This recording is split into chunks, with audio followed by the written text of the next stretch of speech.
You've probably heard in the news or read on blogs or even economic forums about inflation and how it's an enemy to your money and how it silently kills your savings, slowly weakening your purchasing power over time. And yes, typically its effect on our life is seen in smaller doses, but should it be a bigger concern? The US in particular is currently seeing the highest inflation it has seen in the last 40 years. Though many analysts and economic number crunchers are insisting it is temporary, its effects on the cost of living for people is very much real. Through the middle of 2022, food is up 10% and gas is up an incredible 60%. Hey guys, and welcome back to the channel. With all the chatter about recessions and increased interest rates, the topic of inflation is never far behind. Today, we'll talk a bit about what inflation is and why it's so important for us to understand how it affects our money. So let's get started. What is inflation?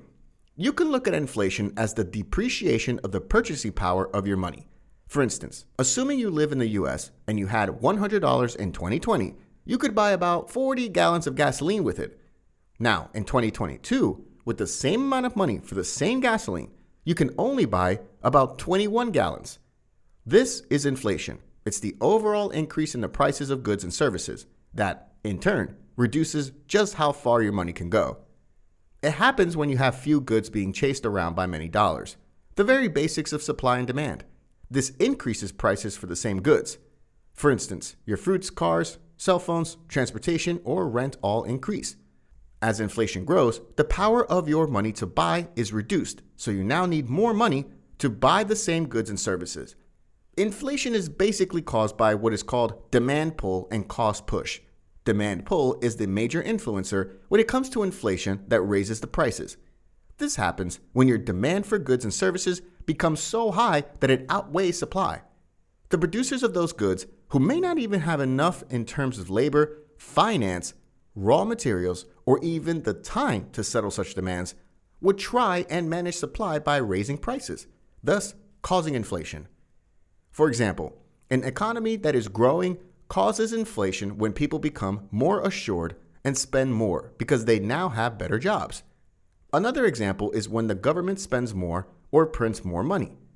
This puts extra money into circulation, into your pockets, which increases demand, which in turn sparks inflation. On the other hand, cost push inflation occurs when you have a shortage in supply together with very high demand, which then allows producers to increase prices. To help you differentiate, this type of inflation is on the supply side as opposed to the demand side from earlier. Natural disasters, along with depletion of natural resources, are examples as they can make your money lose value as they lead to cost push inflation. Rate of inflation. The rate of inflation is the percentage measure to which the increase or devaluation occurs. According to World Data Info, globally, the rate of inflation stands at around 2.44% per year.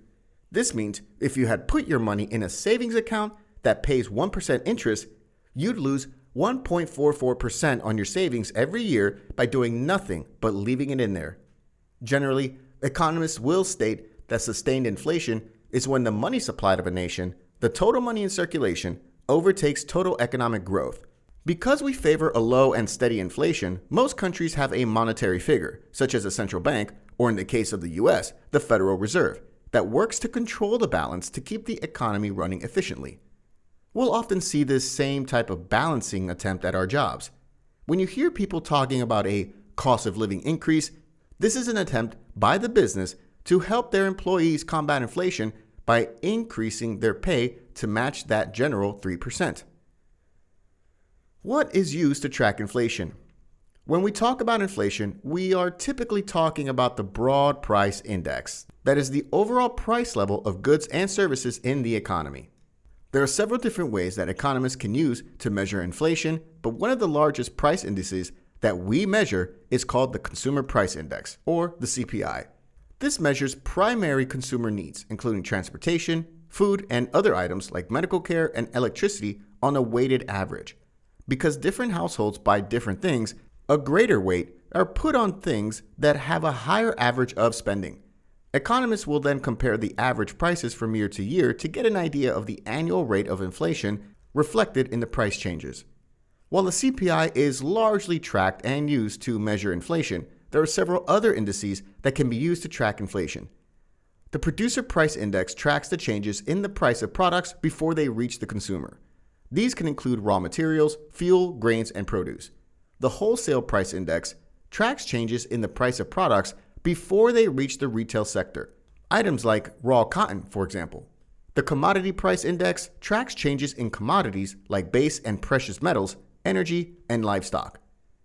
Can we prepare for inflation? Inflation may sound scary, but you can prepare for it. One way to do this is by keeping a diversified portfolio, one that includes things like stocks, bonds, real estate, commodities, and precious metals. To successfully invest and diversify your portfolio, you need to evaluate your investments by paying attention to income, time frame, and risk tolerance. Stocks, particularly those that produce dividends, may help you combat rising inflation by producing a higher yield in the long run. You need to understand that despite the risk involved in stocks, owning equities that could produce a higher percentage of return than inflation can help you build and keep your wealth. If you can invest your money into ventures that will bring in returns above the inflation rate, you will fall prey to it. Some of the best stocks for you to invest in during these periods of high inflation are companies that increase in stock price naturally during periods of inflation, as opposed to tech companies which are subject to distributor and manufacturer's price adjustments. These can be your blue chip staples like Walmart, Home Depot, and Coca-Cola. Real estate is also generally considered a good hedge against inflation and a great diversifier to a portfolio, as it usually has little correlation with stocks and bonds.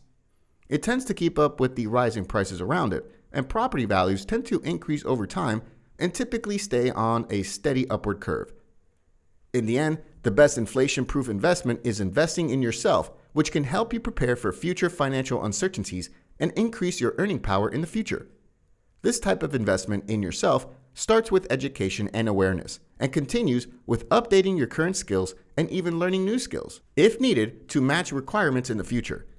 That's a little bit on what inflation is, how we calculate it, and how you can better prepare to embrace it.